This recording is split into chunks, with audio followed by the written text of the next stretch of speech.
আপোনালোকে নিশ্চয় অৱগত যে বৰপেটা জিলাৰ বাগবৰখন এখন হাতাম প্ৰক্ৰিয়া আৰু ঐক্য শান্তিৰ প্ৰীতি অঞ্চল হয় আৰু এই অঞ্চলখনৰ আমাৰ যি ঐতিহাসিক যি সত্ৰ শ্ৰী শ্ৰী বৈঠাপুতা মাধৱদেৱে স্থাপিত কৰা বৈঠাপুতা সত্ৰ আৰু আজিৰ পৰা ৩৫-৪০ বছৰ আগতে এই সত্ৰখন হস্তান্তৰ কৰি ইয়াত স্থাপন কৰা হৈছিলে আৰু ইয়াত স্থাপন কৰাৰ পিছত আজি আহি সত্ৰৰ সন্মুখত আহি ব্ৰহ্মপুত্ৰ নদীখনে ইতিমধ্যে পাইছেহি। সেয়ে চৰকাৰে 2 বছৰ 3 বছৰ আগত কিছু প্ৰটেকশ্যনৰ কাৰণে কাম কৰিছিলে যদিও এতিয়া আকৌ নতুনকৈ ব্ৰহ্মপুত্ৰৰ যি ভূমিস্খলন বা ব্ৰহ্মপুত্ৰৰ যি তাণ্ডৱ এই তাণ্ডৱত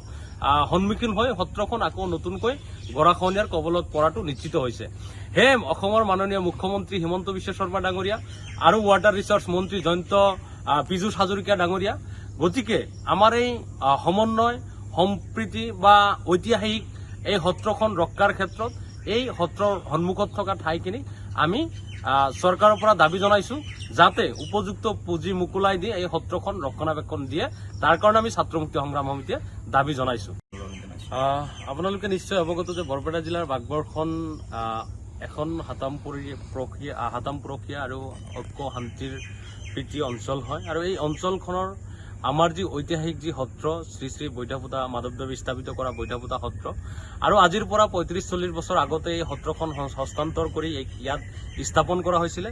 আৰু ইয়াত স্থাপন কৰাৰ পিছত আজি আহি সত্ৰৰ সন্মুখত আহি ব্ৰহ্মপুত্ৰ নদীখনে ইতিমধ্যে পাইছেহি। সেয়ে চৰকাৰে 2 বছৰ 3 বছৰ আগত কিছু প্ৰটেকশ্যনৰ কাৰণে কাম কৰিছিলে যদিও এতিয়া আকৌ নতুনকৈ ব্ৰহ্মপুত্ৰৰ যি ভূমিস্খলন বা ব্ৰহ্মপুত্ৰৰ যি তাণ্ডৱ এই তাণ্ডৱত সন্মুখীন হৈ সত্ৰখন আকৌ নতুনকৈ গৰাখহনীয়াৰ কবলত পৰাটো নিশ্চিত হৈছে। সেয়ে অসমৰ মাননীয় মুখ্যমন্ত্ৰী হিমন্ত বিশ্ব শৰ্মা ডাঙৰীয়া আৰু ৱাটাৰ ৰিচৰ্চ মন্ত্ৰী জয়ন্ত পীযুষ হাজৰিকা ডাঙৰীয়া গতিকে আমাৰ এই সমন্বয় সম্প্ৰীতি বা ঐতিহাসিক এই সত্ৰখন ৰক্ষাৰ ক্ষেত্ৰত এই সত্ৰৰ সন্মুখত থকা ঠাইখিনি আমি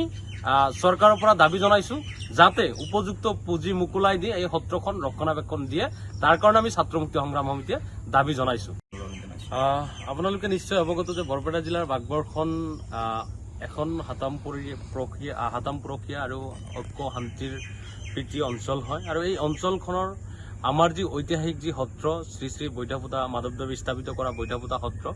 আৰু আজিৰ পৰা ৩৫-৪০ বছৰ আগতে এই সত্ৰখন হস্তান্তৰ কৰি ইয়াত স্থাপন কৰা হৈছিলে আৰু ইয়াত স্থাপন কৰাৰ পিছত আজি আহি সত্ৰৰ সন্মুখত আহি ব্ৰহ্মপুত্ৰ নদীখনে ইতিমধ্যে পাইছেহি। সেয়ে চৰকাৰে 2 বছৰ 3 বছৰ আগত কিছু প্ৰটেকশ্যনৰ কাৰণে কাম কৰিছিলে যদিও এতিয়া আকৌ নতুনকৈ ব্ৰহ্মপুত্ৰৰ যি ভূমিস্খলন বা ব্ৰহ্মপুত্ৰৰ যি তাণ্ডৱ এই তাণ্ডৱত সন্মুখীন হৈ সত্ৰখন আকৌ নতুনকৈ গৰাখহনীয়াৰ কবলত পৰাটো নিশ্চিত হৈছে। সেয়ে অসমৰ মাননীয় মুখ্যমন্ত্ৰী হিমন্ত বিশ্ব শৰ্মা ডাঙৰীয়া আৰু ৱাটাৰ ৰিচৰ্চ মন্ত্ৰী জয়ন্ত পীযুষ হাজৰিকা ডাঙৰীয়া গতিকে আমাৰ এই সমন্বয় সম্প্ৰীতি বা ঐতিহাসিক এই সত্ৰখন ৰক্ষাৰ ক্ষেত্ৰত এই সত্ৰৰ সন্মুখত থকা ঠাইখিনি আমি চৰকাৰৰ পৰা দাবী জনাইছো যাতে উপযুক্ত পুঁজি মোকলাই দি এই সত্ৰখন ৰক্ষণাবেক্ষণ দিয়ে তাৰ কাৰণে আমি ছাত্ৰ মুক্তি সংগ্ৰাম সমিতিয়ে দাবী জনাইছো। যিকোনো খবৰৰ বাবে যোগাযোগ কৰক 7099017330 লগতে 7099017110 নম্বৰত।